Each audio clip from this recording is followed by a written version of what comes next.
Oh my gosh! Pwede ko bang picturean ng self ko dito? Ito pala yung feeling. Maligayang pagdating sa aking bahay, Iya. Kuya? Oh my gosh!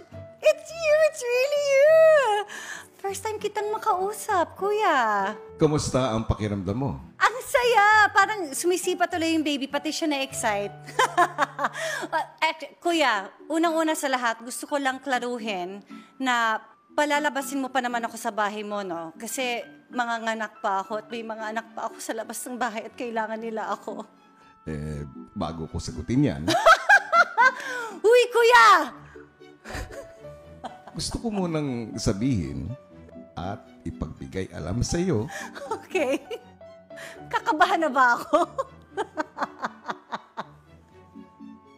Kuya. congratulations sa 5th pregnancy mo. Thank you, kuya. Ikaw, kuya, ha? Tinatakot mo ako, ha? No, but kuya, seriously, thank you for welcoming me into your home. Kuya, I have a few big questions for you today. Mula nung 2005 na binuksan mo yung bahay at nagpapasok ng mga housemates dito, it's been 20 years. At itong 20th year nyo, ano ba itong big news na hatid mo sa amin? Matagal nang naging saksi ang aking bahay sa pagbuo ng iba't ibang klasing samahan ng mga naninirahan dito.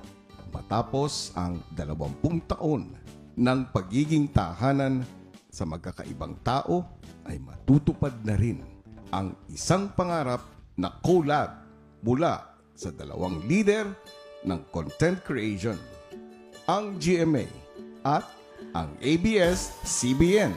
Dahil ngayong taon, magsasama na sa aking bahay upang maging housemates ang mga kapamilya at mga kapuso.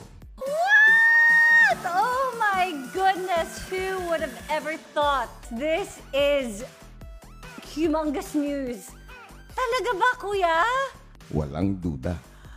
Oh my goodness. Okay, sir, kuya, I guess ang gusto rin naming malaman, ano bang klaseng mga housemates ang papapasukin mo for this season? Kung ganon, na may mga kapuso at may mga kapamilya.